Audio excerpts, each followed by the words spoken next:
Welcome to my channel. അപ്പോൾ നമ്മൾ ഇന്നൊരു അവിയൽ ഉണ്ടാക്കാൻ പോവാണ്. അപ്പോൾ നമ്മൾ വെജിറ്റബിൾസ് നമ്മുടെ മുനിയക്കായ, അതുപോലെ തന്നെ കുമ്പളങ്ങ, പടവലങ്ങ, ചേന, കായ, ക്യാരറ്റ്, കയപ്പയ്ക്ക, ബീൻസ്, പയറിന് പകരം ബീൻസ് എടുത്തത്, പിന്നെ കൊത്തമരയ്ക്ക, ഇത്രയും സാധനങ്ങൾ നമ്മളുണ്ട് കേട്ടോ. ചേന, കായ, മുരിങ്ങക്കായ, അതുപോലെ തന്നെ പടവലങ്ങ, കുമ്പളങ്ങ, ക്യാരറ്റ്, കയപ്പയ്ക്ക, കൊത്തമരയ്ക്ക, ബീൻസ്, ഇത്രയും സാധനങ്ങൾ നമ്മൾ കട്ട് ചെയ്ത് വെച്ചിട്ടുണ്ട്. വെജിറ്റബിൾസ് കട്ട് ചെയ്ത് വെച്ചിട്ടുണ്ട്.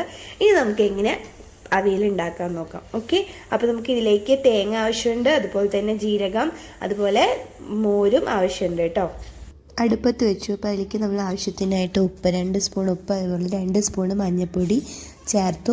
ഇനി നമ്മൾ കുറച്ച് വെള്ളം കൂടി ചേർത്ത് അടച്ച് വെച്ചിട്ട് വേണം വേവിക്കാൻ കേട്ടോ. ഒരുപാട് വെള്ളം ഒഴിക്കരുത്. പിന്നെ നമ്മൾ അരപ്പിലേക്ക് തേങ്ങ, കരിവേപ്പില, പച്ചമുളക് ചേർത്ത് അരച്ചെടുക്കണം. ഒരുപാട് അരയ്ക്കാനും പാടില്ല. പിന്നെ ഇടയ്ക്ക് ഒന്ന് വെജിറ്റബിൾസ് ഇളക്കി കൊടുക്കണം. അപ്പോൾ നമ്മുടെ വെജിറ്റബിൾസ് റെഡി ആയിട്ടുണ്ട്, വെന്ത് കിട്ടിയിട്ടുണ്ട്. ഇതിലേക്ക് നമ്മൾ തൈര്, നമ്മൾ ഇന്നുണ്ടാക്കിയ തൈരായിരുന്നു, അപ്പോൾ തൈര് ചേർത്തു. അപ്പോൾ നിങ്ങൾ തൈര് പുളിയുള്ള തൈരാണെങ്കിൽ അതിനനുസരിച്ച് കുറയ്ക്കാം കേട്ടോ.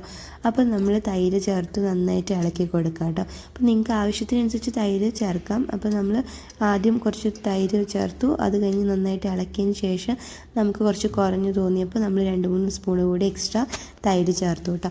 എന്നിട്ട് നന്നായിട്ടൊന്ന് മിക്സ് ചെയ്യാം.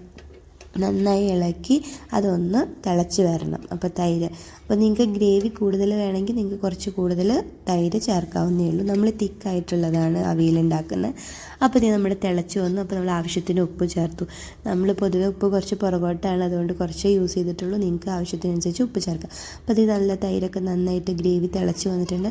ആ സമയത്ത് നമ്മൾ അരച്ചെടുത്തിരിക്കുന്ന തേങ്ങ, പച്ചമുളക്, അതുപോലെ കരിവേപ്പില ചേർത്ത് അരച്ചത് നമ്മൾ ആ അരപ്പ് ചേർത്ത് നന്നായിട്ട് മിക്സ് ചെയ്യുക. അപ്പോൾ നമ്മൾ കറിയിലേക്ക്, നോർമൽ നമ്മൾ കറി ഉണ്ടാക്കുന്ന കറിയിലേക്ക് അരയ്ക്കുന്ന പോലെ അരയ്ക്കരുത്. ഒരുപാട് നന്നായിട്ട് അരയ്ക്കാതെ ഒരു മീഡിയം ലെവലിൽ അരയ്ക്കാവൂ കേട്ടോ. അപ്പോഴേ ആ തിക്നെസ് കിട്ടുള്ളൂ. എന്നിട്ട് നന്നായിട്ട് അത് മിക്സ് ചെയ്യുക, നന്നായിട്ട് ഇളക്കി കൊടുക്കുക. അപ്പോൾ നമ്മുടെ അവിയൽ റെഡി ആയി കേട്ടോ.